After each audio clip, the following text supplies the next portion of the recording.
sore hari yang berbahagia ini, di bulan suci penuh berkah ini, kita kembali bertemu dalam kegiatan webinar. Pada kesempatan kali ini, kita akan melaksanakan webinar bersama narasumber kita, yaitu Ibu Sartika Dewi Harahap, yang merupakan salah seorang tenaga pendidik atau dosen di Sekolah Tinggi Agama Islam Negeri Stein Mandailing Natal.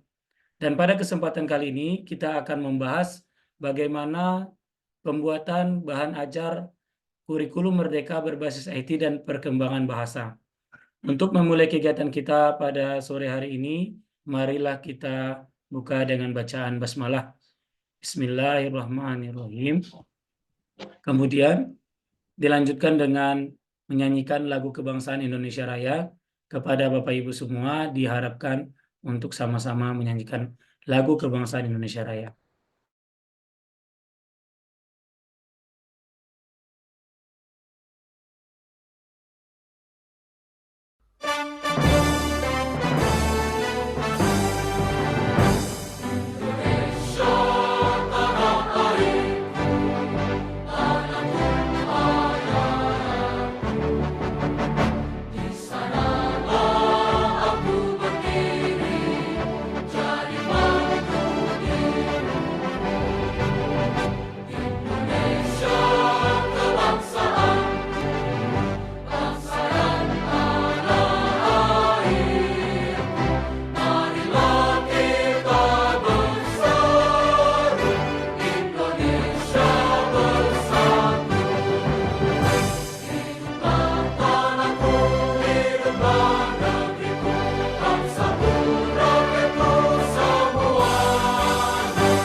Terima kasih Bapak Ibu telah bersama-sama menyanyikan lagu kebangsaan Indonesia Raya.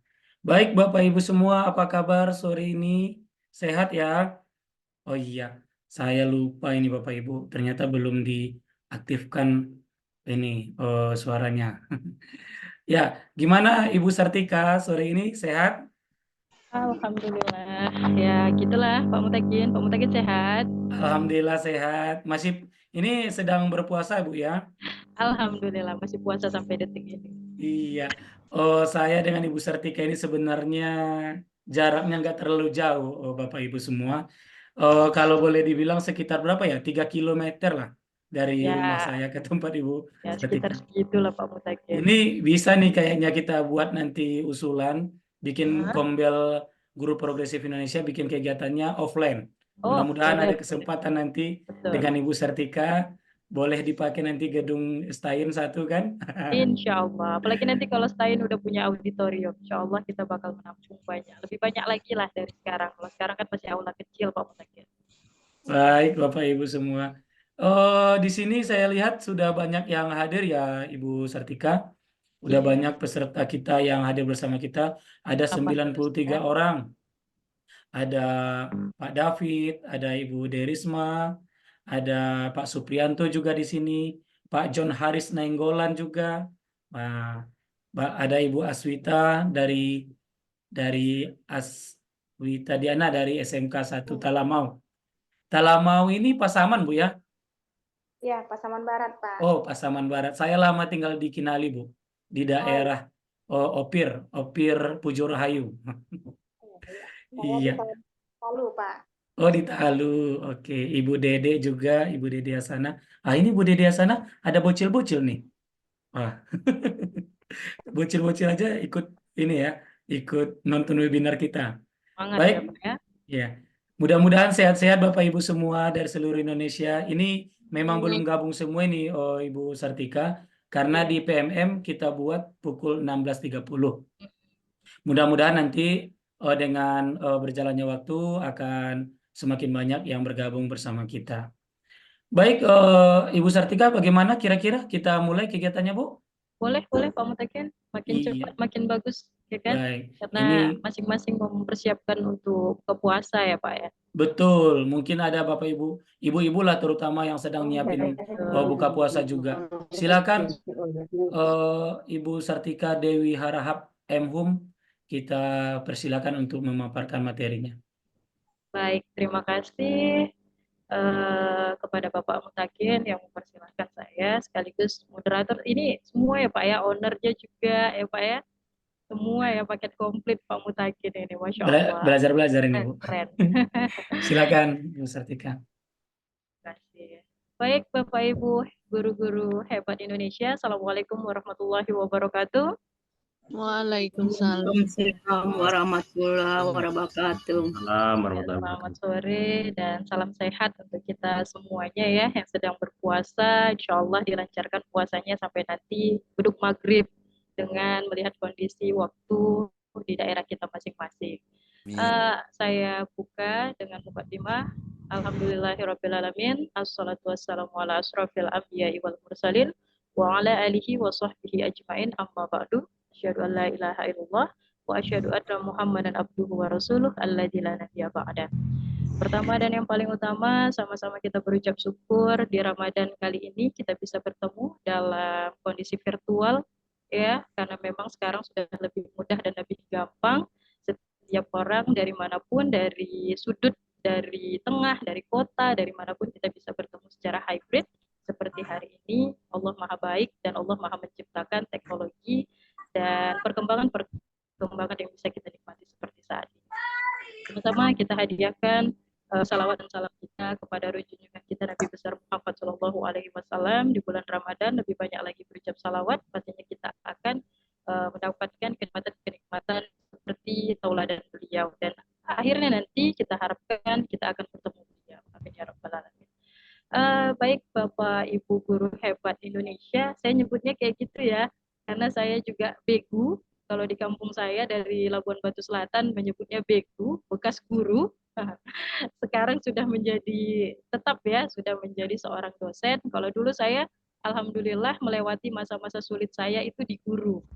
Kenapa saya bilang masa sulit? Karena masa perjuangan 5 tahun, hampir 6 tahun dari 2014 sampai 2018 saya menjadi seorang guru SMA, tepatnya di SMA Negeri 2 Kota Pinang sebagai guru honorer di sana, honor APBD provinsi ya.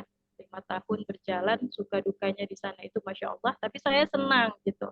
Karena dari guru beralih ke dosen, saya menjadi lebih siap, saya menjadi lebih mengerti psikologi anak SMA yang beralih ke kuliah. Jadi memang pengalaman saya itu, saya sangat menghargai pengalaman saya itu menjadi sebuah apa ya, pembelajaran ya, belajar psikologi dari SMA, dari mengajar SMA ke mengajar mahasiswa seutuhnya.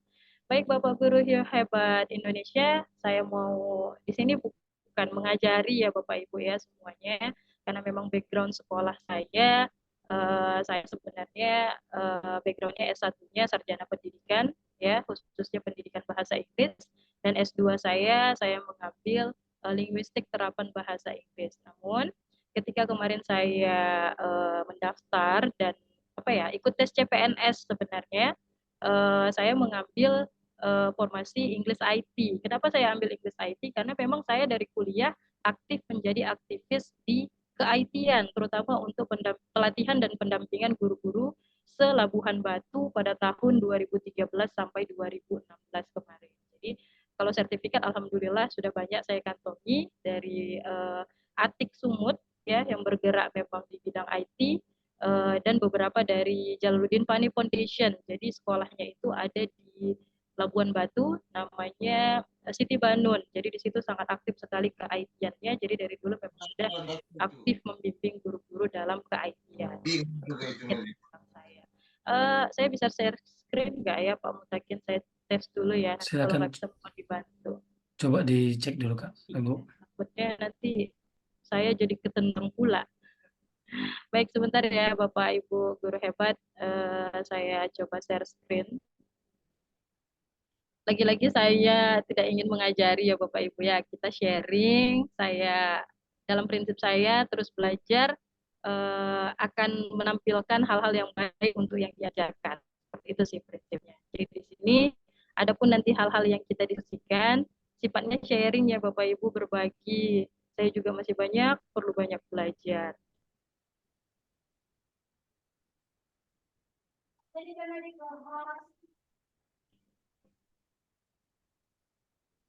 Sudah kelihatan belum Pak Mutakin? Belum, masih proses kayaknya Bu. Oh, masih proses. Ya mohon maaf ya Pak Mutakin kalau suaranya agak lemas gitu ya, karena memang dari pagi saya start 7:30 ngajar dan menguji seminar proposal mahasiswa. Jadi Masya dari Allah. pagi itu hektik sekali. Makanya tadi malam bilang sama Pak Mutakin, tolong diingatkan gitu, takutnya nanti kelewatan jam-jam mengujinya. Iya, iya. Ini udah Kelihatan? tampil sih, Bu Udah. Sartika udah tampil. Oke, saya bisa mulai ya Pak Mutakin ya. Silakan Bu. Baik, Bapak Ibu guru hebat Indonesia, saya ingin berbagi sedikit yaitu pembuatan bahan ajar kurikulum merdeka berbasis teknologi informasi dan perkembangan bahasa. Nanti mungkin Bapak Ibu sedikit belum, katanya di judulnya tadi ada perkembangan bahasa gitu. Tapi nanti saya tidak terlalu banyak membahas tentang perkembangan bahasa. Kenapa? Karena saya menampilkan perkembangan bahasa dalam teknologi sebenarnya. Jadi zaman now ya, zaman sekarang kita sudah banyak sekali berhadapan dengan perkembangan-perkembangan bahasa, sadar atau tidak sadar, kita asumsi itu semua gitu. Mulai dari hal-hal yang membuat kita sadar dan tidak sadar, misalnya pengaruh-pengaruh dari teknologi itu sendiri. Jadi itu termasuk perkembangan-perkembangan bahasa. Bahkan apa ya?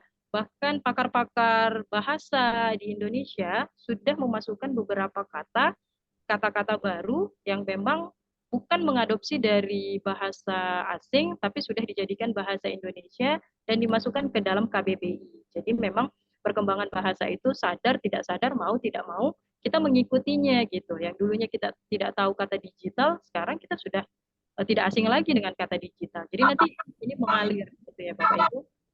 Ya, baik.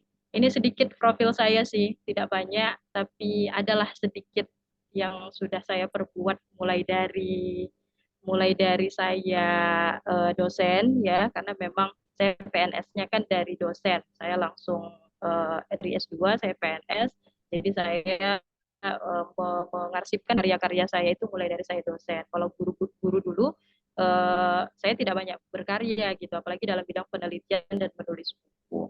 Tapi Bapak Ibu guru hebat semua, saya lihat sekarang banyak sekali guru-guru yang sudah banyak ya berkarya di buku, di jurnal. Itu Masya Allah hebat sekali. Saya dulu tidak terpikir seperti itu. Setelah jadi dosen baru saya sibuk mengurus itu semua. Jadi kalau nama Rahtika Dewi Harahap, itu nama pemberian orang tua saya. Tadi saya sudah jelaskan background pendidikan saya dan lahir saya di Kota Pinang, di Kota Pinang di Labuan Batu Selatan sekitar 32 tahun yang lalu. Saya PNS di Stain Mandailing Natal, mengampu beberapa mata kuliah yang berkaitan dengan English IT. Kemudian saya tinggal di Komplek Pinago ya di Panyabungan ya di dekat kampus lah ya, dekat kampus lain. Dan di sini juga ada email saya dan ID Google Scholar juga Sinta saya. Jadi ini ada beberapa penelitian artikel juga saya tampilkan di sini. Kenapa? Karena saya hanya ingin berbagi saja sih bahwasanya kalau Bapak Ibu ngecek nama saya di Google pasti tampil seperti ini. Jadi saya tidak bohong-bohong ini ya Bapak Ibu ya. Dan saya juga aktif menulis buku. Alhamdulillah di 4 tahun terakhir saya sudah menelurkan 4 buku dan itu semua ber-ISBN. Dan Bapak Ibu juga bisa cek nanti di e-commerce juga sudah di sana ya, terintegrasi di sana buku-buku saya. Dan tahun ini juga insya Allah ada satu buku tentang ke-IT-an lagi yang masih saya desain. Kemudian sedikit kita berbrainstorming tentang kurikulum Merdeka Belajar gitu ya Bapak Ibu. Jadi saya mau cerita sedikit pengalaman. Kemarin saya cerita-cerita sama mahasiswa saya yang memang notabene saya kan mau menelurkan guru-guru hebat seperti Bapak Ibu semua. Jadi ketika bercerita-cerita apa sih sebenarnya esensi kurikulum merdeka, ternyata mereka belum banyak yang tahu, terutama mahasiswa-mahasiswa yang masih semester 1, semester 2 sampai semester 4. Kalau semester 6 ke atas mereka sudah mulai tahu karena mereka sudah mulai PPL, KKL dan yang lainnya. Jadi untuk itu semua sebenarnya kami juga butuh nantinya sharing sama Bapak Ibu karena kami kan nantinya mahasiswa-mahasiswi kami itu akan terjun langsung ke lapangan sebagai seorang guru yang memang menerapkan kurikulum merdeka seperti Bapak Ibu. Tapi kalau ditanya esensi kurikulum merdeka itu kita bercerita tentang kurikulum yang beralih kan seperti itu Bapak Ibu. Menteri kita, Menteri Pendidikan kita mencanangkan satu kurikulum yang memang belajar dari kemarin pasca normal ya, pasca COVID-19 kemarin banyak sekali pergeseran-pergeseran, terutama pergeseran di bidang karakter dan penguatan profil Pancasila. Jadi kurikulum merdeka ini kan sebenarnya kurikulum yang memang apa ya, seperti kurikulum yang bebas, tapi tetap ada aturan-aturan yang mengikatnya gitu. Kalau kita lihat dari kurikulum 2013, kenapa sih berganti gitu kan? Nah, ternyata memang ada yang harus digeser gitu. Jadi fungsi utamanya esensinya adalah menciptakan sumber daya manusia yang melalui kebijakan yang menguatkan peran struktur insan pendidikan. Jadi sekarang bukan berfokus hanya kepada guru ya, tapi juga siswa harus lebih aktif daripada guru dan guru juga harus lebih aktif lagi. Dalam hal apa? Dalam hal itu tadi, banyak hal yang harus kita pelajari dari mereka, terutama apa? Teknologi dan perkembangan bahasa. Itu yang paling penting. Kemudian, seperti yang tadi saya katakan, dan beberapa fenomena-fenomena yang sudah kita alami bersama, bahwasanya memang kurikulum merdeka ini dibuat karena memang sudah banyak sekali kejanggalan-kejanggalan di masa COVID-19 atau di masa pandemi. Jadi, kurikulum merdeka ini memang dibuat, dirancang untuk memulihkan pembelajaran melalui pembelajaran bermakna, menyenangkan, dan relevan sesuai dengan karakteristik satuan pendidikan sehingga terwujud pelajar Pancasila. Nah, ini tadi yang saya katakan Bapak Ibu, banyak sekarang ya anak-anak muda kita, terutama anak-anak SMA yang bergeser sekali pemahamannya tentang Pancasila. Jadi inilah yang harus dikuatkan di kurikulum merdeka ini. Nah, tidak hanya itu, ternyata kurikulum merdeka juga merancang ataupun menggagas tujuan pendidikan itu adalah untuk siswanya nantinya bernalar kritis, kreatif, mandiri, beriman, dan bertakwa kepada Tuhan Yang Maha Esa, berakhlak mulia, dan mau bergotong royong di masyarakat pastinya, serta menjunjung tinggi nilai-nilai kebinekaan global. Gitu ya Bapak Ibu ya. Kemudian sedikit, ya ini sedikit aja sih, saya nggak mau fokus ke sini. Upaya yang dilakukan pemerintah pastinya dalam implementasi kurikulum merdeka. Seperti tadi yang saya katakan, anak-anak muda sekarang itu kebanyakan sekarang ya fokusnya pada teknologi. Kita lihat di sosmed-sosmed, hampir 70% waktu mereka itu dihabiskan dalam dunia maya, main game, sosmed, dan segalanya. Ya, jadi memang yang utamanya kurikulum merdeka ini dirancang agar nantinya ada perbaikan pada infrastruktur, baik pada sekolah, guru sebagai pendidik, dan juga teknologi yang terintegrasi untuk menunjang keberhasilan dunia pendidikan itu sendiri. Dan beberapa ada di sini juga saya tuliskan kebijakan, prosedur, dan pendanaan, serta otonomi. Nah, otonomi ini kan dikembalikan ke sekolah. Ada beberapa sekolah yang melarang siswanya membawa alat komunikasi, baik itu gadget atau apapun, laptop ya.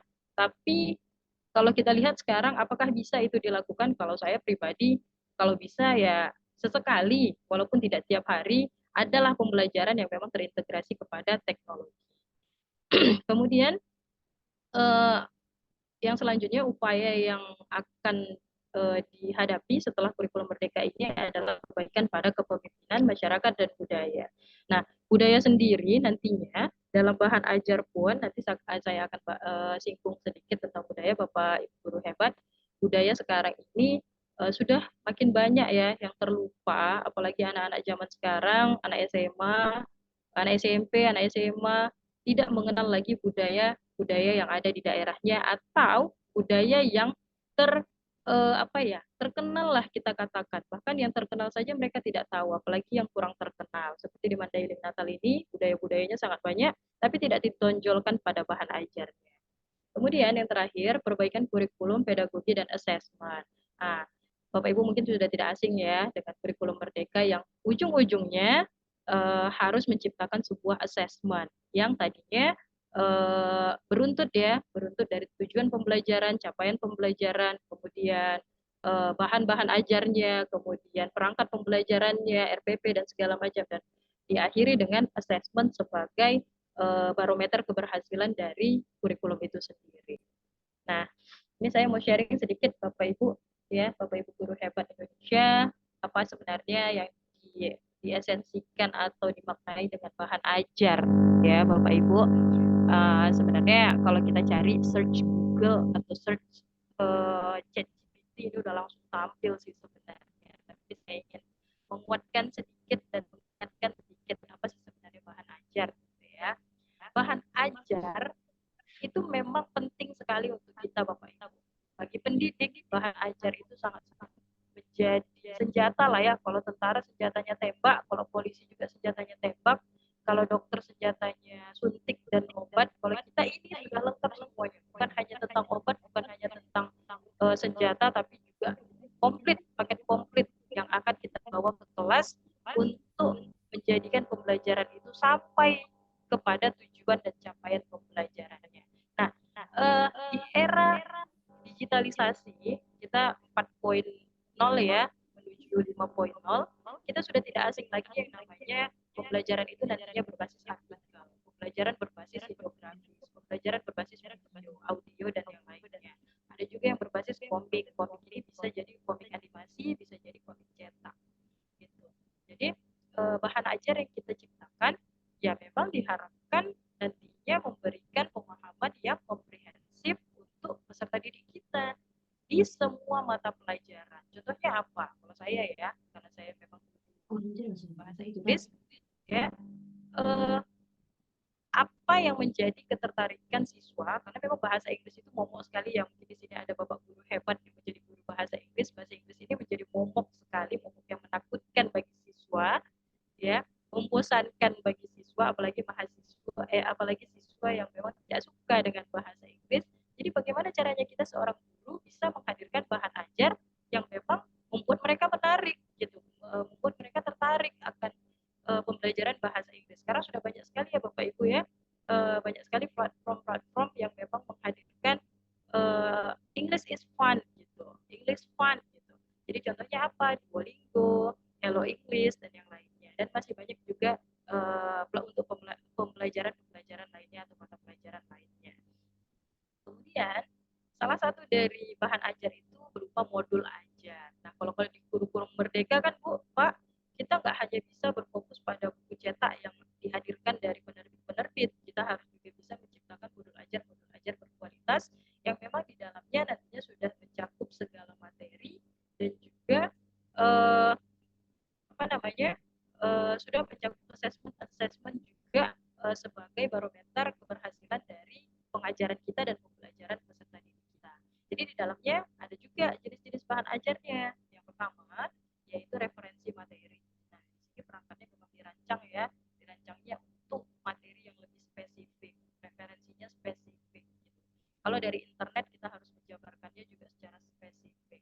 Kemudian berisi latihan dan assessment. Ya, tadi seperti yang dikatakan sebelumnya, untuk melihat barometer keberhasilan dan melihat perkembangan peserta didik kita, pastinya kita butuh assessment yang memang dirancang supaya siswa itu mengikuti pembelajaran dengan sebaik-baiknya, baik yang berupa assessment diagnostik, formatif maupun sumatif. Dan terakhir berisi instrumen refleksi, yaitu kita juga menggunakan alat-alat bantu berupa refleksi supaya pembelajaran itu sampai, seperti pembelajaran biologi, kimia. Nah, itu kan ada alat-alat yang memang digunakan seorang guru untuk menunjang keberhasilan dan menunjang pemahaman dari siswa itu. Baik, Bapak Ibu. Ya, ada kan semua Bapak Ibu guru di sana?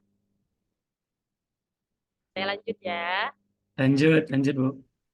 Oke, baik Bapak semua. Berikut ya. Ya, kalau teori-teori Bapak Ibu udah bosan ya, tapi ya nggak apa-apa lah. Dengan kebosanan itu biasanya jadi hafal sih. saya mau mengulas sedikit langkah-langkah dasar dalam membuat bahan ajar. Yang ringan-ringan aja sih Bapak Ibu, gitu ya. Ya, kita sebagai pengajar janganlah yang berat-berat dan jangan juga memberatkan siswa. Belajar asik itu belajar yang ringan-ringan aja kan gitu. Yang pertama itu menentukan tujuan pembelajaran. Jangan lari lah dari tujuan pembelajaran. Kalau kita mau buat modul, tentukan dulu tujuan modulnya untuk apa. Tujuan instruksional ya namanya. Kalau kita di buku itu ada tujuan instruksional, di modul itu juga ada seperti itu. Di RPP juga ada seperti itu.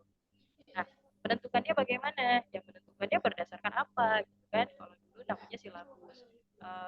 Silabusnya itu harus tersusun juga dengan secara sistematis juga tersusunnya gitu, dari mulai materi-materi yang memang dibutuhkan. Kelas 1 butuhnya apa, kelas 2 butuhnya apa, kelas 3 butuhnya apa. Kalau SD kelas 1 sampai kelas 6 butuhnya apa. Jadi masing-masing punya tujuan pembelajaran. Ikuti prosesnya itu, siswa tidak bosan dan tidak bingung. Dan yang kedua, memilih materi yang sesuai. Nah, ini yang sering sekali dan sering menjadi temuan di hampir lah ya di Indonesia ini, hampir semua sekolah. Materinya itu kadang-kadang kalau kita lihat lah ya, seperti bahasa Indonesia dan bahasa Inggris, ketika mereka belajar descriptive text gitu. Jadi kita mau membuat critical thinking sama siswa, tapi kita tidak menyesuaikan materi yang masuk dan materi yang kita tampilkan kepada siswa kita. Misalnya kita mau mengajak siswa kita ya memahami bagaimana descriptive text gitu. Tapi kita hadirkannya contoh-contoh luar negeri. Ya bagaimana mereka mau berpikir kritis gitu. Kita contohkannya misalnya air terjun Niagara gitu atau patung Liberty yang kita hadirkan. Bagaimana mereka mau mengimajinasikan pikiran mereka kalau mereka saja tidak pernah melihatnya gitu. Jadi kenapa tidak kita hadirkan yang dekat-dekat dengan kita, dekat-dekat dengan mereka, yang sederhana gitu. Misalnya apa? Misalnya lingkungan sekolah mereka, atau mungkin apa? Atau mungkin wisata, objek-objek wisata yang ada di daerah kita. Nah, seperti di Mandailing Natal ini kan banyak sekali, di Taman Muli Selatan ini juga banyak lah. Kalau bingung di Mandailing Natal apa, di Tabaksel ini ada IC Journey. Nah, dengan kedekatan itu, materi itu, saya yakin ya, ketika siswa-siswa Bapak Ibu semua melihat gambar, oh ini IC Journey gitu, pasti mereka sudah langsung terimajinasi di sana itu enak mandinya, ada batu-batu segala macam. Jadi mereka dengan mudah bisa memaparkan itu gitu, mendeskripsikan itu. Karena apa? Karena mereka melihatnya langsung gitu. Beda hal dengan materi-materi yang tidak sesuai gitu. Atau apa? Atau pelajaran biologi gitu, fotosintesis. Nah, kalau kita melihatkan gambar-gambar yang tidak nyata gitu kan, nah, ini bisa jadi siswa ini bosan hanya melihat gambar-gambar yang ada dalam buku. Coba kita bawa langsung ke lapangan.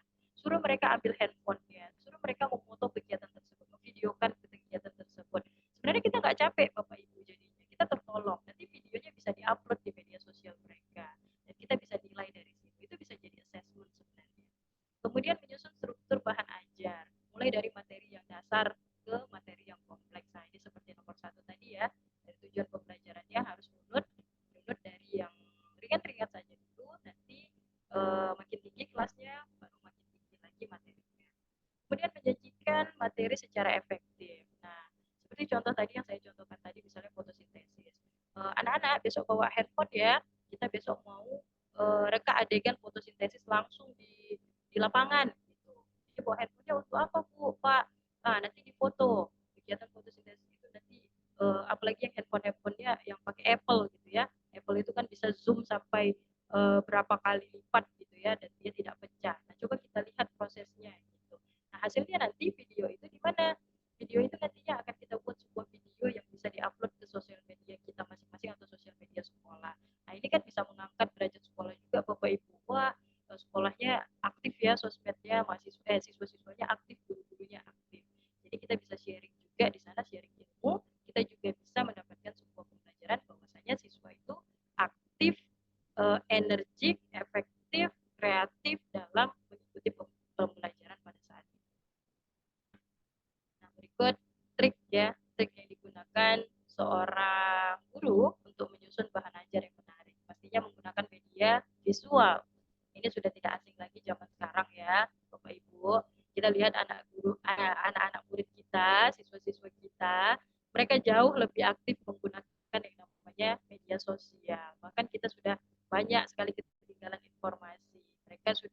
sampai saya tuh yang nggak asing di telinga saya ini akhir-akhir ini apa tuh sound yang geteng geteng geteng get.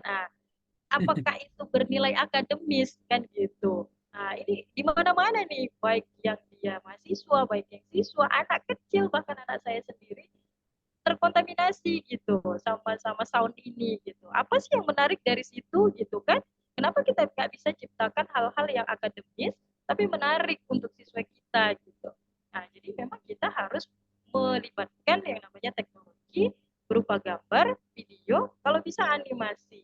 Animasinya bagaimana cara membuatnya? Nah, ini kalau yang guru-guru SMK nih pasti punya siswa-siswa yang luar biasa yang bisa menciptakan animasi-animasi. Nah, kalau kita udah lebih dekat lagi, zaman sekarang yang lebih viral tuh, kalau anak-anak zaman sekarang tuh eh, lebih dekatnya dengan yang namanya wibu, ya Pak Mutakin ya, pasti Pak Iya, Mutakin ibu-ibu.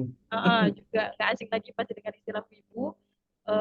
Anime anime Jepang ya Pak Mutakin ya, Betul, animasi betul. animasi Jepang dari Jepang ini sangat kreatif mereka, tapi ada nggak sisi mendidiknya di situ? Nah ini yang kita khawatirkan kan, kita juga harus telaah gitu. Tapi dengan cara kita begitu, kita tahu, kita paham, ya kita mengikut, kita berbaur dengan keviralan-keviralan yang memang saat ini menjadi apa ya konsumsi utama lah untuk peserta didik, kita bisa sedikit menyisipkan bahan-bahan materi yang mirip dengan itu. Kita bisa buat seperti itu. Kemudian nomor dua, yang kedua, yang kedua menyertakan contoh-contoh dan latihan-latihan. Nah, kalau tadi temanya deskriptif teks, fotosintesis dan segala macam, ya latihannya jangan lari dari situ gitu. Kita harus buat assessmentnya, kita buat latihannya, kita buat penilaiannya, tidak boleh lari dari materi yang sudah kita buat gitu. Materinya yang ringan, ya contoh-contohnya ringan, ya kita harus buat latihannya yang ringan-ringan juga. Kalau bisa latihannya jangan cuma tertulis, tapi praktek gitu ya. Prakteknya apa? Kalau memang kita mau deskriptif teks, kan banyak yang bisa dilakukan dengan deskriptif bercerita gitu ya. Kalau fotosintesis tadi kita bisa yang seperti tadi membuat video itu. Video itu adalah mempraktikkan langsung dan mengamati langsung. Kemudian yang ketiga memasukkan konten terkait dengan kehidupan nyata. Nah, ini tadi Bapak Ibu. Di sosmed itu kan banyak sekali kehidupan nyata, real time ya, seperti contohnya berita Palestina, berita yang terbaru adalah pengukuhan pengumuman bukan pengumuman tapi pengumuman presiden dan wakil presiden. Nah, ini kan menjadi jadi satu hal yang kekinian, yang nyata, yang ada di telinga mereka dan bisa kita angkat sebagai materi kita, terutama pelajaran PKN, kewarganegaraan ya, PAI bisa juga kita angkat dari segi agamanya dan yang lainnya. Banyak sekali hal-hal yang seperti itu. Nah, seperti Ramadan ini. Ramadan ini bisa kita angkat materi-materi seperti itu. Misalnya di pelajaran PAI, misalnya penyimpangan-penyimpangan agama ataupun banyak bidah apa segala macam yang sekarang lagi memang. Nah, dengan dari situ materinya ringan, kita ajak yang ringan, tapi kita mencontohkannya yang memang kehidupan nyata saat ini. Nah, yang paling terpenting saat ini adalah mengintegrasikan teknologi informasi dan perkembangan bahasa saat ini. Nah, ini udah masuk nih Pak Mutaki, perkembangan bahasa. Dari tadi yang saya sebutkan itu, zaman kita sekolah nggak ada ya Pak Mutaki ya? Nggak ada. Nggak ada. Nah, itu perkembangan bahasa. Makanya saya nggak fokus sebenarnya menjelaskan perkembangan bahasa, tapi contoh-contoh perkembangan bahasa banyak sekali sudah kita buktikan dan kita rasakan, kita konsumsi saat ini. Apalagi swafoto, kemudian, nah itu kan kita kan asing kan, swafoto apa sih, wifi apa, selfie apa gitu ya, ternyata udah di bahasa Indonesia kan, bahasa Indonesianya itu apa, swafoto. Nah ini biasanya Bapak Ibu yang kemarin mungkin mengikuti P3K atau CPNS ya, zaman saya CPNS sudah ada juga yang namanya swafoto, berfoto dengan tampak diri kita ya, tapi ngambilnya itu pakai kamera depan atau kamera belakang yang diambilkan orang lain.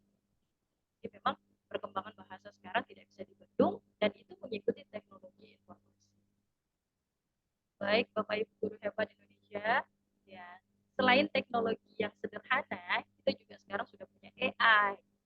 Ya, AI ini artificial intelligence atau dalam bahasa Indonesia namanya kecerdasan buatan. Nah, di kurikulum Merdeka, kalau kita mau cepat, ya kan, kurikulum Merdeka ini kan RPP-nya 1 lembar ya, kalau tidak salah Bapak Ibu ya. Jadi kita bisa langsung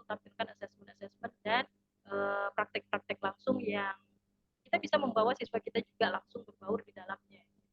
Jadi kalau kita misalnya mau buat animasi, mau buat video, mau edit video, mau buat artikel, mau buat PPT, kayak saya buat ini PPT ini.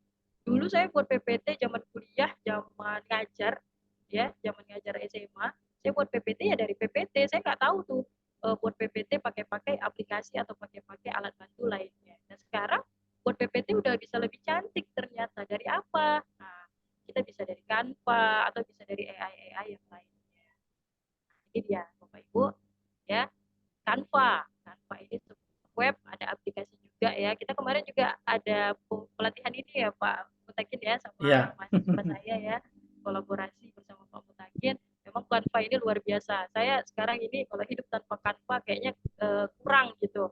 Karena kita bisa buat segalanya, buat spanduk bisa, buat brosur bisa, buat flyer, buat kayak kemarin saya sama Pak Mutakin itu buatnya materi pembelajaran bahasa Inggris short functional text gitu. Nanti Bapak Ibu bisa cari juga, buku saya sudah terbit juga itu, kalau di e-commerce ada short functional text yang memang berisi informasi-informasi, ada announcement, ada yang paling viral sekarang itu ada undangan digital. Nah, jadi sekarang undangan itu kita sudah jarang menjumpai undangan cetak, kecuali yang memang ya kaum-kaumnya yang apa namanya ya, orang-orangnya yang sudah berumur lah mungkin ya, yang dikasih undangan cetak. Kalau yang anak-anak muda sekarang, mereka sudah tidak butuh lagi undangan cetak, mereka sudah beralih ke undangan digital yang ada di HP mereka. Ada lokasinya, ada time-nya, ada gambarnya bergerak. Itu sangat-sangat luar biasa. Nah, ini juga materi nih untuk bahasa Indonesia dan bahasa Inggris. Untuk apa lagi? Untuk mata pelajaran lain pun sangat bisa. Nah, ini tampilan Canva ya, ini tadi. Nah, ini saya pakai Canva nih Bu, Bapak Ibu. Saya buat PPT-nya tadi pakai Canva. Ini dia template saya. Bukan template saya sih, proyek saya. Proyek saya tadi dalam buku ini. Dan yang paling sering saya buat itu adalah sertifikat, karena saya di dosen ya, banyak sekali kegiatan-kegiatan kami yang memang berhubungan dengan sertifikat. Dan bisa juga edit PDF. Misalnya PDF-nya nih ada yang salah satu kata atau dua kata. Apakah perlu kita ulangi suratnya? Ya, kalau bisa sih kita berbuat efektif ya. Kita bisa edit nih di Canva. Ngapain mesti ngulang surat dengan mengulang semua tanda tangan dan yang lainnya. Nah, itu kalau kepepet. Nah, kalau memang ada waktunya ya silakan diulang. Dan kemudian, nah ini yang paling sering ya digunakan mahasiswa saya juga, paling sering menggunakan ChatGPT. ChatGPT ini bukan hanya untuk buat artikel ya Bapak Ibu. Nah, ChatGPT ini mempermudah kita untuk mencari insight yang memang kita butuhkan gitu. Jadi kita ngobrol sama ChatGPT, kita minta ide ya dengan rumus-rumus yang harus kita pahami. Jadi kalau Bapak Ibu sedang buntu untuk mencari bahan ajar, buat caption ataupun rumus untuk memasukkan di ChatGPT itu supaya ChatGPT itu memang memberikan informasi yang lengkap untuk Bapak Ibu. Ada yang versi gratis yang 3.5, ada juga yang versi berbayar yang bisa menciptakan animasi juga di situ, itu di 4.0.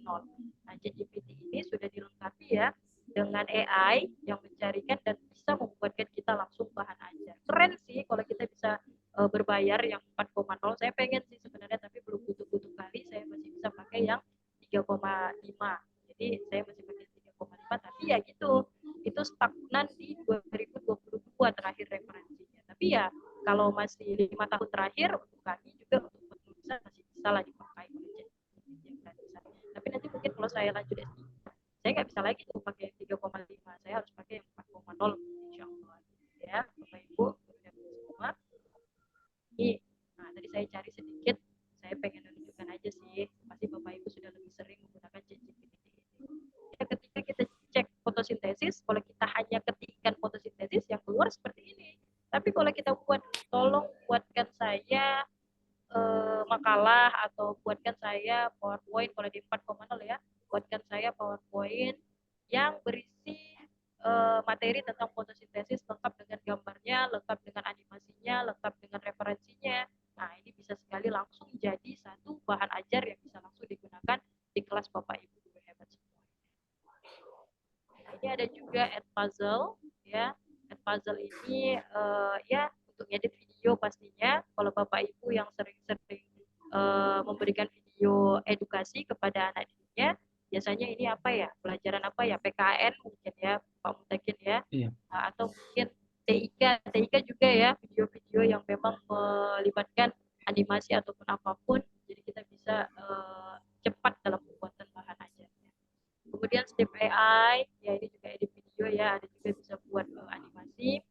Kemudian ya banyaklah sekali, ini hanya contoh-contoh saja Bapak Ibu bisa berselancar di dunia maya untuk langsung create, langsung membuat sendiri bahan ajarnya Bapak Ibu semua, lebih kreatif dan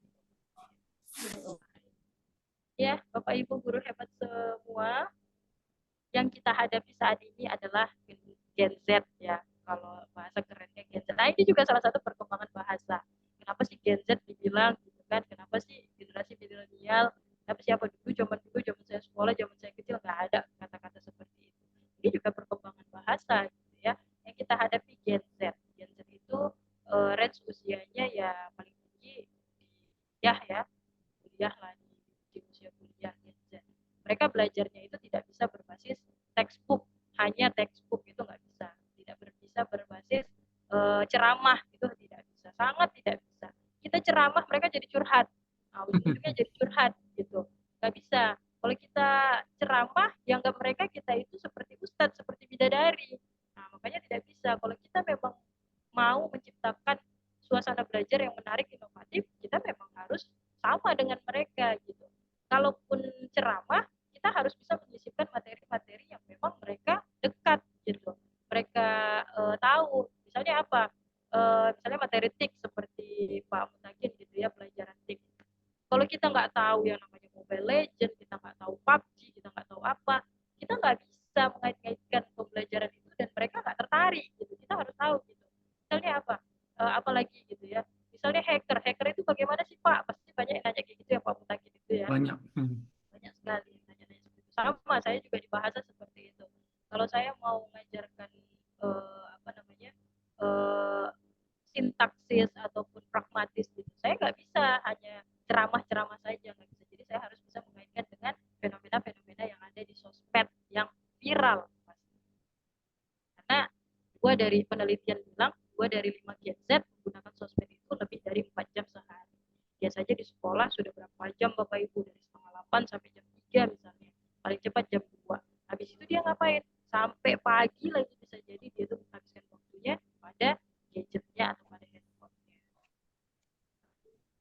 Kemudian, perkembangan teknologi informasi dan komunikasi dapat dimanfaatkan untuk memfasilitasi pembelajaran sebagai bahan ajar. Tentu Bapak Ibu, ya nggak cuma guru TIK seperti Pak Mutakin aja lah ya yang boleh pakai media sosial, yang boleh pakai AI, yang boleh pakai aplikasi. Kami juga boleh gitu kan. Kayak saya Duolingo. Saya kalau ngajar materinya Duolingo, saya langsung aja mahasiswa saya, ayo buka handphonenya sama-sama. Kita langsung praktek. Kita ini ya, kita battle ya.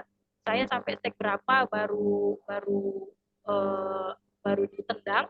Kalian sampai stake berapa gitu. Kita lomba-lombaan dan kita langsung raih bintangnya berapa, dan banyak aplikasi-aplikasi lainnya yang memudahkan mereka belajar sambil bermain sambil belajar, tapi bukan seperti anak TK gitu. Belajarnya yang memang langsung praktek pada teknologi itu sendiri. Dan kalau dulu kita cuma bisa cari berita itu misalnya dari televisi atau dari koran. Kalau sekarang kan sudah gampang. Saat itu juga, saat kita misalnya saya mau nanya nih, yang guru PKN lah misalnya, saya mau nanya nih, undang-undang terbaru tentang ASN. Nah, apa sih itu ASN? Mereka nggak tahu tuh undang-undang terbaru tentang ASN misalnya. Kita tinggal suruh aja, coba kalian search apa undang-undang terbaru tentang ASN. Oh ternyata ASN ada dua, ada PNS dan P3K. Gitu. Oh apa itu PNS, apa itu P3K? Gitu kan? Mereka juga harus tahu dari sekarang, karena mindset anak-anak sekarang banyak ya, dengan kesimpangan-kesimpangan yang terjadi di media sosial, banyak yang merendahkan PNS dan P3K. Tapi sebenarnya ujung-ujungnya mereka nantinya setelah tamat dari perkuliahan pengennya jadi PNS, jadi P3K. Tapi di awal mereka sudah underestimate dengan itu. Kita harus jelaskan itu di materi-materi tertentu di PKN sebenarnya. Kemudian itu semua ya, aplikasi tersebut, web tersebut ataupun basis-basis lainnya ya yang memang mendukung pembelajaran, kita bisa manfaatkan di kelas. Baik Bapak Ibu. ini agak panjang sedikit, tapi saya mau bahas sedikit-sedikit saja. Ya, Bapak Ibu tadi saya sudah jelaskan Canva, Microsoft PowerPoint, kita bisa buat di Canva juga. Ya, Google Classroom. Nah, ini untuk pembelajaran jarak jauh seperti kemarin, seperti kita saat ini. Tidak hanya Google Classroom, kita bisa bertemu di online platform. Kita pakai Zoom, ya. Ada dulu namanya Quiver juga, kita bisa belajar di situ. Ya, kita bisa menyediakan juga lebih lengkap sebenarnya Bapak Ibu. Saya sebenarnya kalau materi-materi saya di English IT, ada masanya memang saya tidak mengajar secara tatap muka. Kenapa? Karena keterbatasan misalnya listrik, misalnya apalagi lamanya dalam apa ya, kayak infokus, speaker. Nah, ini kan bikin buang waktu kan. Jadi saya mengajak anak-anak didik saya itu, mahasiswa saya itu, kita online ya nanti. Kenapa, Miss? Saya mau tunjukkan perkembangan-perkembangan IT di Indonesia yang memang sekarang ini lagi hot dan memang bisa kalian pakai nantinya untuk mengajar. Untuk judul skripsi juga. Oh, jadi kita online, Miss? Ya, jadi saya bisa langsung share screen, bisa langsung tunjukkan mana-mana yang saya tab saya itu terbuka untuk pembelajaran di English IT itu sendiri. Jadi nggak buang waktu gitu. Walaupun ya kita butuh kuota internet ya, atau mungkin saya yang di apa namanya yang paling banyak gitu ya, mereka hanya satu laptop saja, mungkin seperti itu. Bisa dilakukan seperti itu di kelas Bapak Ibu bayangkan semuanya.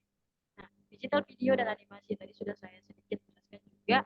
Nah, ini tadi yang saya maksud Bapak Ibu. Di sini ada tutorial. Nah, seperti fotosintesis tadi atau pelajaran-pelajaran yang kayak kimia gitu ya. Ada rekayasa senyawa gitu. Jadi ya dibuat aja Bapak Ibu. Pembelajaran itu, asesmennya itu kita bisa buat jadi bahan ajar berikutnya. Nah, atau di tahun berikutnya gitu dengan adanya tutorial yang sudah kita ciptakan. Nah, ini satu lagi perkembangan ya, banyak ya di sini ya. Di slide saya yang ini banyak sekali perkembangan bahasa. Ada kata screenshot. Screenshot ini kan bahasa Inggris. Kalau di bahasa Indonesia kan sekarang juga sudah ada di KBBI. Namanya itu tangkapan layar gitu ya. Animasi juga seperti itu, tutorial juga seperti itu. Yang ketiga ada podcast, ya. Podcast sudah tidak asing lagi. Kita ngobrol seperti ini, ngobrolnya bisa rame-rame orang melihat. Saya sama Pak Mutakin ya, mungkin bisa buat podcast nantinya ke depannya ya Pak Mutakin ya. Mudah-mudahan nanti selain ada ruang khusus ya, nanti kita sama-sama di sana insya Allah bisa buat podcast ya di SMA mana ya saya lupa. Di Mandailing Natal ini sudah ada. Di SMA Pak Mutakin mungkin sudah ada ya Pak ruang-ruang podcast ini. Belum ada, Oh, Bu. belum ya. Nah, seperti di radio di Start FM, mereka tidak hanya basisnya ngobrol di tempat saja, tapi mereka share di sosial media seperti YouTube. Nah, seperti itulah kira-kira podcast tersebut. Jadi itu bisa di-share ke seluruh siswa kita. Misalnya kita lagi ngobrol sama kepala sekolah tentang manajemen pendidikan di sekolah tersebut. Di Ramadan ini kita buat podcast ceramah yang memang bisa membangun. Dan ada ya ini ya gabungan dari dunia maya ya, namanya augmented reality atau AR, kemudian ada virtual reality, ini juga penggabungan dunia maya ya, tapi seolah-olah menjadi dunia aslinya kita. Misalnya kayak pembelajarannya itu berbasis 3D, jadi kita bisa menghadirkan misalnya kayak sejarah gitu ya. Sejarah itu kan banyak sekali hal-hal yang tidak bisa kita buktikan di mata siswa kita atau peserta didik kita. Jadi kita bisa buat atau kita bisa cari referensi-referensi yang memang dimensi, misalnya penemuan fosil atau mungkin kerajaan-kerajaan zaman dahulu. Kita bisa lebih nyata membuat mereka kayak di Aceh ya, tsunami. Jadi kita setiap ke Aceh bisa langsung merasakan vibe tsunami itu ketika kita hadir di museum tsunami tersebut dengan adanya virtual reality. Contoh dari virtual reality. Mungkin Bapak Ibu, ini sebenarnya sudah masuk ke kesan dan sudah masuk ke akhir ya Bapak Ibu ya. Teknologi itu perlu sekali bahasa ya. Tanpa peran bahasa, ilmu pengetahuan secanggih-canggihnya ilmu pengetahuan tidak akan tersampaikan jika bahasa itu tidak ada dan tidak berkembang. Pastinya tumbuh kembangnya bahasa itu berpengaruh sekali kepada definisi dari teknologi tersebut, karena dengan penyampaian yang dikemas dalam bahasa tersebut, teknologi itu berupa informasi. Kalau tidak, dia tidak berupa informasi. Informasi tersebut bisa disampaikan dengan komunikasi. Ini memang saling keterkaitan. Dan kita bisa nalar, kita bisa paham penggunaannya ya dengan bahasa, dengan instruksi yang berupa bahasa, baik dalam simbol ataupun dalam bentuk kata ataupun kalimat. Ya, kita bisa berpikir modern itu dengan perkembangan bahasa juga. Kemudian sebaliknya, bahasa itu teknologi. Ya betul. Komputasi tata bahasa itu harus diinput dalam sebuah pembukuan yang dia berbasisnya data gitu ya. Seperti kamus. Kalau dulu bikin kamus diketik pakai mesin tik. Sekarang kan nggak bisa gitu lagi. Nah, kita cari buku sekarang kita nggak mesti beli buku, kita bisa manfaatkan perpustakaan online, kita bisa manfaatkan Google ya, Google Scholar, kita bisa manfaatkan Mendeley untuk referensi kita gitu. Ada lagi EndNote, ada Zotero dan lainnya. Kita bisa manfaatkan itu semua. Dan memang bahasa ini bisa mengantarkan teknologi lebih tepat guna dan mudah. Dan bahasa juga seperti itu. Dengan apa ya? Kita memahami teknologi dengan bahasa yang baik, teknologi itu akan tergunakan dengan baik. Itu juga bahasa dalam teknologi. Kalau kami di bahasa Inggris ada namanya computer literacy. Jadi terms komputer itu dipelajari dulu gitu. Kayak apa itu mouse dalam bahasa Indonesia, apa itu keyboard dalam bahasa Indonesia. Masa kita pakai kata keyboard terus sih di bahasa Indonesianya gitu kan? Kita orang Indonesia, masa kita nggak tahu bahasa Indonesianya? Oke, saya ada sedikit kayak kuis sih ini Pak Mutakin, tapi saya nggak punya hadiah sih. Boleh, Siapa sih boleh. Bapak Ibu yang aktif nih? Kalau dalam bahasa Inggris ini disebut gadget. Kalau dalam bahasa Indonesia apa sih disebutnya ini Bapak Ibu? Ada yang tahu? Ya, silakan Bapak Ibu. Ada yang tahu? Nah, Gawai. gawai. Ya, benar Ibu sekali. Matilda. Gawai. Iya. Siapa tadi Pak? Ibu Matilda Datulangi. Dari mana tuh Pak? Dari mana Bu Matilda? Dari Sulawesi Selatan, Pak. Oh iya, Waduh, dari dari Sulawesi Sulawesi Selatan. Selatan. Jauh ya. Berbeda ya Bu ya Ibu kayaknya. Matilda, Iya, Pak. Ibu Matilda tolong dihubungi admin, nanti ada hadiah dari admin ya. Iya. Terima kasih, Pak. Ya, Juga nanti kalau saya mau bagi nomor WA. Iya, nanti kalau butuh buku PDF juga saya punya beberapa koleksi buku PDF Pak, nanti bisa kita bagi. Ya Iya. gawat. Tapi kita jarang sekali ya Bu Melda ya atau Bapak Ibu yang lainnya, kita jarang sekali bilangnya, "Nak, ambilkanlah dulu gawai Mama, ambilkanlah dulu gawainya Bunda," gitu. Pasti kita nyebutnya gadget gitu kan atau HP atau yang lainnya. Memang gawai itu perangkatnya gitu, semuanya gitu. Tapi kita jarang sekali pakai. Satu lagi, Pak Mutakin mungkin bisa dibantu. Satu lagi dalam bahasa Indonesia, kalau bahasa Inggrisnya mouse. Kalau dalam bahasa Indonesia apa sih disebut ini Pak? Yang ada dalam gambar, mungkin Bapak Ibu yang lain bisa Ya, menjawab. boleh Bapak Ibu. Saya lebih tahunya mouse ini. Iya, saya juga seringnya bilangnya mouse. Ada yang tahu Bapak Ibu? Sulit ya Pak kayaknya Devi, ya. Pak Devi Tas, silakan mau menjawab mungkin. Mouse Ada Bapak dalam Ibu. bahasa Inggris. Iya, Ya. bahasa Inggrisnya mouse. Kita sering sebutnya mouse. Nah, ini nih udah ada di KBBI. Pemerintah kita sudah mencantumkan bahasa Indonesianya untuk mouse ini dalam KBBI ternyata. Apa sih sebutannya dalam bahasa Indonesia? Ayo Bapak Ibu, siapa yang menjawab nanti dan benar, admin menyiapkan hadiahnya, e-voucher. Mouse juga tuh Pak, karena bahasa Inggris Tikus. diusahakan. Disebut juga dengan petikus. Betul iya. sekali Bapak. Pak Siapa tadi David. Bapak siapa tadi? Pak David Sasli. Iya, petikus Oke. itu.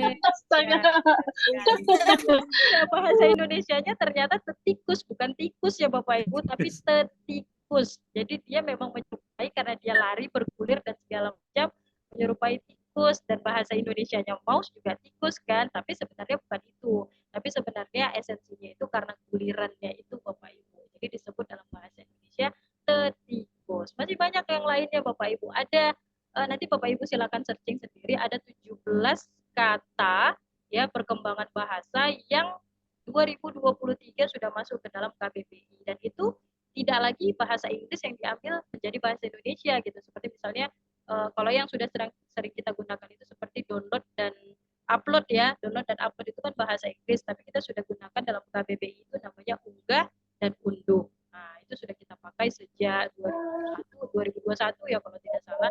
Nah, ini ada 17 kata baru lagi yang memang sudah masuk ke dalam KBBI. Ya, kesimpulan, sudah masuk ke kesimpulan Bapak Ibu, nggak terasa ya, sudah lebih kurang berapa menit ya Pak Mutakin ya, sudah ada 1 jam ya kita Iya. ini kita ikuti ya. Saya kasih kesimpulan sedikit Bapak Ibu, bahwasanya memang belajar menyenangkan itu datang dari guru yang menyenangkan gitu ya. Menampilkan bahan ajar yang menarik ya, semenarik mungkin kiranya bisa menjadi upaya kita dalam perbaikan esensi kurikulum itu sendiri. Apalagi sekarang kurikulum merdeka ya memang dirancang sebagai semerdeka-merdekanya siswa gitu ya, tapi merdeka dalam artian apa? Merdeka dalam pencarian referensi dan melihat langsung fenomena-fenomena yang menjadikan itu pembelajaran bagi mereka. Berselancar di dunia teknologi dan mengikuti perkembangan bahasa akan mengeratkan guru dan peserta didik kita dalam mencapai tujuan dan capaian dalam pembelajaran sesuai memang dengan visi misi dari kurikulum itu sendiri. Baik Bapak Ibu, hanya ini ya yang bisa saya bagi pada sore hari ini. Mohon maaf ya bila memang penjelasannya tadi kurang maksimal. Jujur memang saya excited sekali sebenarnya Bapak Ibu berbagi ini, tapi ya keterbatasan lagi-lagi kurikulum merdeka ini kami tidak gunakan. Jadi saya tidak terlalu jauh tadi membahas tentang kurikulum merdeka, tapi esensi-esensi kurikulum merdeka ya begitulah ketika kita menciptakan bahan ajar yang menarik. Karena bahan ajar yang menarik tadinya memang sangat penting untuk menunjang pemahaman-pemahaman peserta didik kita untuk lebih semangat dan lebih efektif di dunia nyatanya, dan nantinya setelah tamat, setelah lulus dari setiap tingkatan pendidikan, mereka lebih lagi dalam pengalamannya, critical thinking-nya, dan bisa menerapkan dan mengimplementasikan ke kehidupan nyata mereka. Itu aja Pak Mutakin yang bisa saya sharing sore hari ini. Mohon maaf Baik. bila ada kesalahan. Terima kasih atas perhatiannya Bapak Ibu semua. Saya akhiri. Billahi taufiq wal hidayah. Assalamualaikum warahmatullahi wabarakatuh. Waalaikumsalam warahmatullahi Waalaikumsalam wabarakatuh. warahmatullahi wabarakatuh. Waalaikumsalam warahmatullahi Baik, wabarakatuh. terima kasih Ibu Sartika Dewi Harahap. Itu materi yang sangat luar biasa tadi telah diberikan kepada kita, Bapak Ibu semua. Benar yang disampaikan Ibu Sartika ya, Bapak Ibu, bahwa hari ini perkembangan teknologi informasi telah memungkinkan kita untuk mengembangkan berbagai media pembelajaran. Tadi ada beberapa hal yang disinggung seperti apa bahan ajar, kemudian bagaimana kurikulum merdeka, serta tadi diberi sedikit tentang aplikasi-aplikasi yang sedang hits.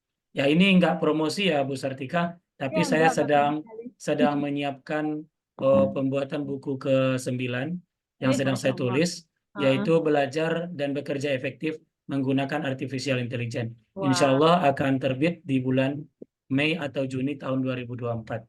Mudah-mudahan saya nanti malah Bapak Ibu, kayaknya akhir tahun Pak Mutakin. oh iya, mudah-mudahan Bapak Ibu nanti bisa sharing lagi, kita bedah bukunya bersama, mungkin bisa jadi dengan Ibu Sartika. Karena ini banyak nih, apa matchingnya dengan Ibu Sartika di perguruan Siap, tinggi. siap. Ya, saya sebenarnya terus terang menunggu-nunggu ini, kapan Ibu Sartika Dewi mengajak saya untuk menulis bareng ya kan? Oh, ayo. Saya siap-siap aja Pak Mutakin. Oh, iya. Baik Bapak Ibu semua, terima kasih.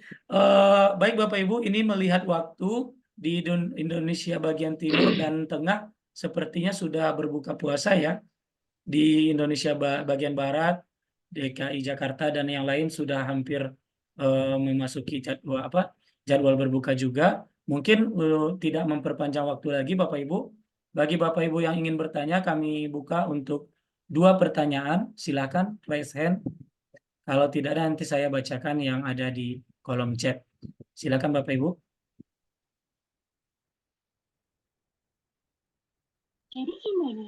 Ibu Matelda.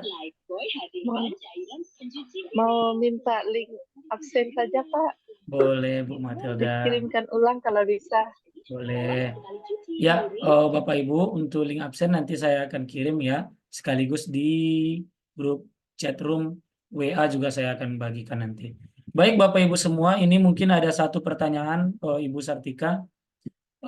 Satu pertanyaan di kolom Q&A ya, yang dikirimkan kepada kita. Saya bacakan. Selamat siang, mana nih? Selamat siang Ibu Sartika. Selamat siang. Ini sore harusnya ya. Selamat, ya, selamat sore Ibu Sartika dan panitia. Saya ingin bertanya, bagaimana menghadapi siswa dan siswi kita yang saat ini sangat sangat apa nih? Sangat banyak menggunakan teknologi informasi bukan untuk pembelajaran, malah untuk hal yang dewasa. Oh ya, mungkin maksudnya hal yang lebih dewasa ya dari usianya. Mohon karena di tempat kami banyak sekali penyimpangan penggunaan teknologi informasi oleh siswa dan siswi yang berusia remaja. Ya, ini karena disingkat-singkat banyak yang tidak terbaca. Boleh Bu Sartika, Iya. jangan-jangan ini gurunya juga Heeh. ini ya, gurunya yang menyampaikan pertanyaan juga Gen Z ini. Makanya Iya. apa tulisannya agak-agak banyak yang tidak saya paham. Silakan Bu Dewi Sartika Dewi. Iya, terima kasih Pak Mutakin. Ya, kita bicara fenomena ya sebenarnya ya Pak Mutakin ya. Bapak apa tadi yang bertanya Pak? Ibu ini Bu, Ibu. Oh, Ibu. Ibu Lisda, Ibu Oh, Ibu Lisda. Lista. Ibu Ya, Lista nggak tahu dari mana ya Bu Lista ya. Mungkin Bu enggak, Lista tidak lagi dibuat sedang ini. ada di room ini atau tidak ada di room tapi mungkin nanti bisa mengulanginya. Jadi tadi sebenarnya sudah kita bahas sedikit ya Bapak Ibu ya. Sebenarnya dengan kita mendekatkan diri kepada siswa kita gitu ya, tahu hal-hal yang berkembang di dunia IT, sebenarnya itu bisa kita korek-korek apa sih sebenarnya yang ditonton mereka, apa sih sebenarnya yang viral saat ini gitu. Kita nggak bisa menutup diri Bapak Ibu gitu. Kayak misalnya sudah punya anak nggak pakai HP lagi. Saya sebenarnya tidak setuju. Saya sangat kontra sekali dengan ibu-ibu, terutama kayak saya gitu kan, umur-umur yang memang punya bocil gitu ya. Kasih HP saya sama bocil saya. Kalau saya tidak mau kasih HP saya seluruhnya pada bocil saya gitu. Karena banyak hal-hal yang tidak bisa dilihatnya dan bukan berarti yang negatif ya. Untuk pekerjaan kita saja bisa terganggu kalau kita kasih handphone kita sama anak-anak kita gitu. Apalagi anak kita yang sudah di usia SMP, usia SMA, ini sangat berbahaya sekali. Itu yang pertama. Dan bagaimana caranya mendekatkan diri dengan mereka? Saya jangan dijauhi Bapak Ibu. Itu sih sebenarnya jangan jadi jauhi, malah kita yang ikut gitu. Tapi dengan kita ikutnya itu bukan berarti kita ikut dengan misalnya mereka nonton video-video yang tidak selayaknya gitu ya. Kita jadi ikut sama mereka, bukan. Kita cari tahu dulu gitu. Nah, kemudian kalau memang itu terjadi, nah ini dulu dari zaman saya ngajar di SMA, ini sudah sering kejadian. Apakah kami jauhi? Apakah kami marahi? Tidak, malah malah kami minta dia itu untuk menunjukkan bagaimana cara dia mencarinya gitu. Dengan dia mencarinya, kita bisa telaah dari historikalnya gitu. Jadi ujung-ujungnya kita hapus historikalnya dan kita blokir historinya gitu. Sama seperti TikTok dan YouTube. Sekarang YouTube Short ya. YouTube Short itu kalau saya lihat ya banyak sekali konten-konten yang tidak sesuai gitu. Kayak misalnya anak saya, ya itu tadi kayak tetengget, tengget, tengget. Ah itu kan banyak yang joget-jogetnya nggak betul gitu. Nah, banyak joget-jogetnya itu yang nggak sesuai sama anak-anak gitu. Nah, bagaimana caranya? Kalau saya sih langsung saya blokir aja Bapak Ibu, jujur, langsung saya blokir aja gitu. Langsung saya laporkan. Laporkannya apa? Ya terserah saya mau Report. laporannya buatnya apa, tinggal diklik-klik aja tuh laporannya kekerasan seksual kayak pelecehan seksual kayak dan yang lain-lain. Termasuk nanti yang saya lihat kalau misalnya muncul di TikTok saya atau di TikTok anak saya atau suami saya gitu kan, langsung saya suruh tuh laporkan aja Bang gitu. Laporkan aja dalam bentuk yang memang kita pengen laporkan gitu. Kekerasan seksual ke, pelecehan ke, LGBT. Nah, ini yang sekarang yang berbahaya sekali LGBT. Banyak konten-konten LGBT yang dari luar negeri masuk ke TikTok kita, jadi kok makin viral gitu. Semakin kita hujat, ini satu lagi triknya Bapak Ibu. Jangan di-like, jangan di-komen gitu. Jadi bilang juga sama peserta didik kita, kalau memang mereka sudah terkontaminasi nih dengan hal-hal yang tidak sesuai, tidak positif, ya kita harus bisa mendekati mereka dengan cara personal, ya emang sudah tugas kita lah Bapak Ibu ya, bukan hanya tugas guru BP tapi tugas semua guru gitu ya. Ketika memang ada anak didik kita yang memang menyimpang, kita panggil, kita dekatkan pendekatan personal, kita ikut dulu gitu. Nanti setelah dia tunjukkan cara-caranya, kita belajar cara-caranya. Makanya kita nggak bisa menutup diri dari teknologi, kita harus jauh lebih paham daripada peserta didik kita. Bahkan kita harus lebih tahu yang keviralan-keviralan yang sedang hit saat ini daripada peserta didik kita. Biar apa? Kita bisa menjelaskan sama mereka mana sisi baiknya, mana sisi tidak baiknya. Anak sekarang satu lagi Bapak Ibu tipikalnya tidak suka disalahkan. Ya, walaupun mereka tahu itu salah, kita tidak bisa langsung menyalahkan. Jadi kita harus kasih tahu dengan dua sisi gitu. Ada sisi positif, ada sisi negatif. Mereka itu hebat loh Bapak Ibu semua gitu ya. Mereka lebih aktif, lebih kreatif, lebih apa ya? Lebih visioner sebenarnya dengan mereka bersosmed ria, dengan mereka game online ria gitu. Di game online itu juga bahasanya tidak kadang-kadang tidak cocok ya, mereka sebut-sebut nama binatang ketika mereka tidak menang gitu ya. Tapi ada bahasa-bahasa di situ yang memang bisa kita jadikan pelajaran seperti bahasa pasreng gitu ya. Banyak lagi lah, mungkin Bapak Ibu semua lebih tahu dari saya gitu. Jadi kita bisa ambil dua sisinya, sisi pelajarannya, sisi negatifnya. Jadi kita harus tetap menjelaskan dari dua sisi yang memang pro dan kontra ini. Jadi siswa kita itu tidak langsung ngejudge kita yang salah karena mereka merasa mereka yang benar gitu. Jadi kita harus memang pendekatan personal dengan mereka. Saya juga Bapak Ibu ya, mahasiswa saya itu kalau saya ngajarnya sesuai silabus, nggak ada yang dengarkan saya. Jujur aja lah Bapak Ibu. Kalau saya ngajarnya sesuai dengan silabus yang saya buat, saya paparkan dengan silabus dengan baik gitu, nggak ada yang mendengar saya. Tapi kalau saya kaitkan sedikit dengan fenomena viral, langsung. Misalnya apa? Misalnya penggunaan kata bestie, ya kan bestie gitu. Ya kan kalau dalam bahasa Inggris ada tuh, siapa di sini yang udah punya crush gitu. Crush kok Miss tahu ya bahasa crush. Seperti itulah Bapak Ibu. Jadi memang perkembangan bahasa kita juga harus membuka lebar wawasan kita tentang teknologi dan perkembangan bahasa ini. Jadi jangan jadi guru kolot. Sayang Bapak Ibu, kita punya IT, kita punya paket internet, kita punya handphone yang canggih, tapi kitanya nggak mengikuti perkembangannya. Taunya cuma kirim WA. Itu pun kalau udah ada WA grup yang ada file APK, kita udah pencet. Berarti kan kita nggak tahu tuh, itu ternyata tidak boleh dipencet dan tidak boleh di-download. Itu sih Bapak Ibu sedikit ya. Mungkin ada yang lain, tapi kalau dari saya sih itu. Gitu. Itu Pak Mutakin, saya kembalikan kepada Pak Iya, Mutakin. terima kasih Ibu Sartika. Benar sekali nih Ibu ya. Saya pribadi juga ini sekaligus informasi nih Bapak Ibu semua. Kalau tidak ada halangan pada tanggal 25 nanti kita ada webinar mendeteksi dan mendiagnosa serta merehabilitasi LGBT sejak dini di lingkungan pendidikan. Nah, Ya, ini kita angkat dengan di Kombel Guru Progresif Indonesia karena salah satunya karena kekhawatiran serta rasa was-was kita melihat perkembangan-perkembangan hari ini yang semakin hari semakin bagaimana ya mengatakannya Bu Sartika, sudah seperti diwajarkan begitu. Iya, Nah, jadi ngeri kita Pak. iya, pada tanggal 25 nanti kalau tidak ada halangan kami akan informasikan lagi. Itu nanti kita akan mengundang salah seorang konselor ya, konselor yang merupakan dosen di Universitas Negeri Padang juga.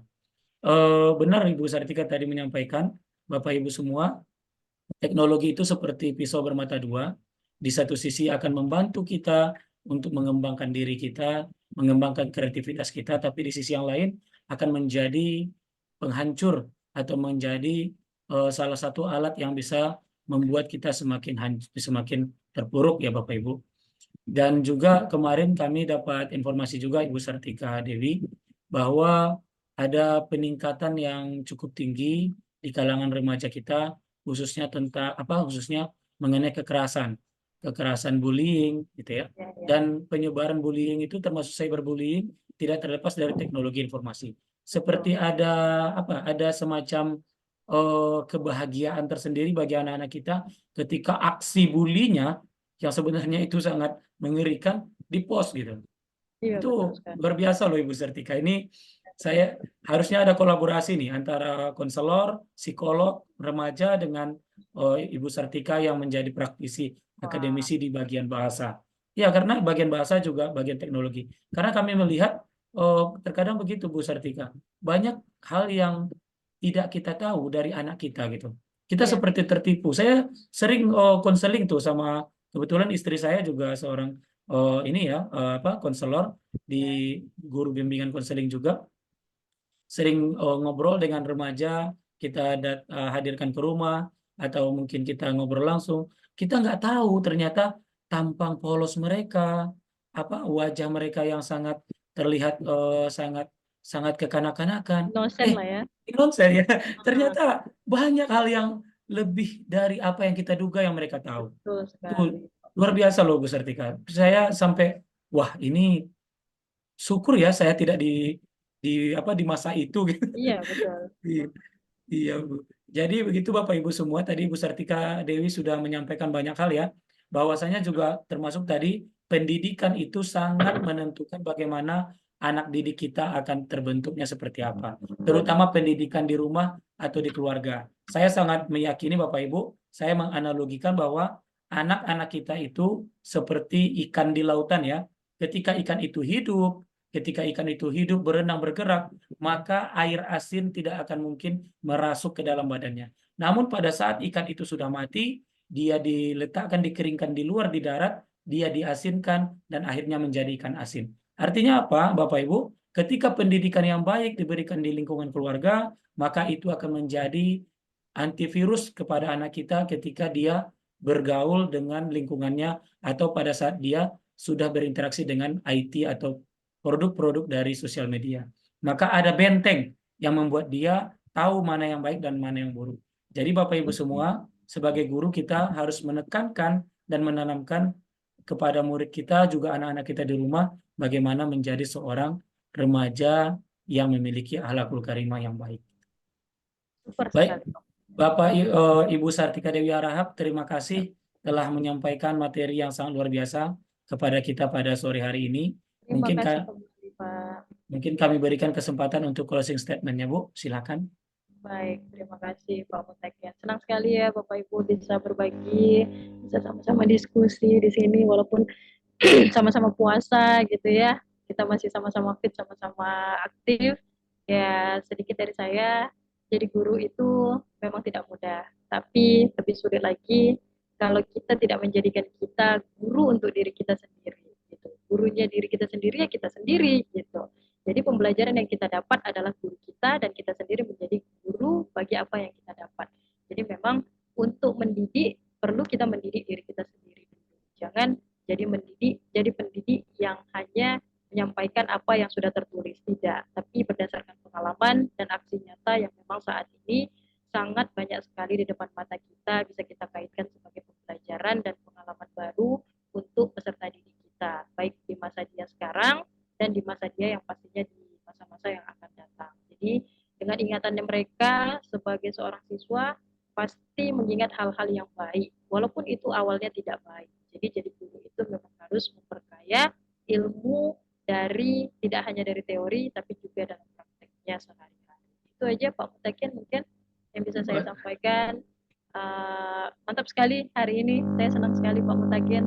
Mungkin lebih sering diundang untuk bisa berdiskusi dengan Bapak Ibu hebat Indonesia. Baik. Terima kasih Ibu Sartika Dewi Harahap. Luar biasa sekali materinya sore hari ini. Sebagaimana yang disampaikan Ibu Sartika Dewi Harahap tadi, Bapak Ibu, guru yang berhak mengajar adalah guru yang terus belajar. Maka Bapak Ibu semua, mari terus ikuti komunitas belajar Guru Progresif Indonesia yang telah terdaftar di PMM.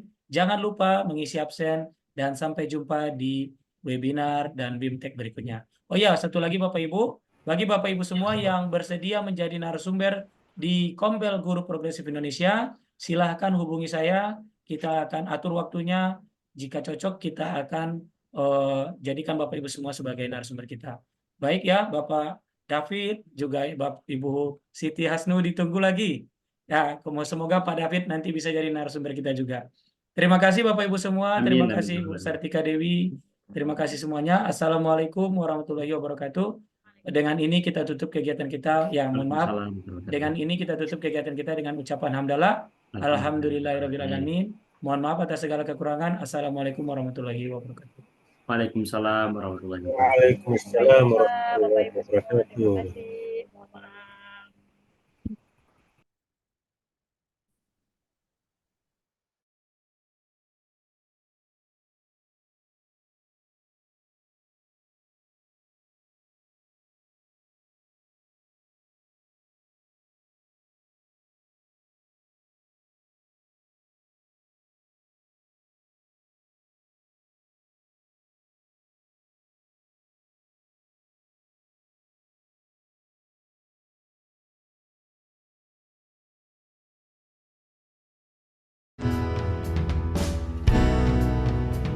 Nambadia ramba muna dai toriori nambana poso magadia magamuna dai tususo kasumuto ala tipang tipang tipang ulula baya ala rudeng rudeng rudeng pong ala tipang tipang tipang ulula baya ala rudeng rudeng rudeng pong Kampuang nan jauh di hati Unwang sansai baku lilian Takkan ajo kawan-kawanan lamo Sangke basulian suria Baru dua yonan elo Dan suko bago tonggoyo Aki sanang samo diraso Dan takkan ajo kampuan Toleran Soleran, anak yang manis, anak manis janganlah dicium, sayang kalau dicium, belalah pipinya. Anak manis janganlah dicium, sayang kalau dicium, belalah pipinya. Injit semu, siapa sakit naik di atas. Injit semut, walau sakit jangan dilepas. Injit semut, siapa sakit naik di atas. Injit semut, walau sakit jangan dilepas. Nyok kita nonton ondel-ondel, nyok kita ngarak ondel-ondel. Ondel-ondel ada nih, anaknya nandak keigelan. Mak bapak ondel-ondel ngidul, narak pengantin di Suratin. Nya nonton rame kegirangan, ikut ngarak iring-iringan. Tokecang bala gendir tos blong. Angen kacang satu pendil kosong. Tokecang bala gendir tos blong. Angen kacang sapa pendil kosong. Gundul pacucu gembelengan, nyunggi wakul gembelengan. Wakul glimpang segane desa ratan, wakul glimpang segane desa ratan. Suwe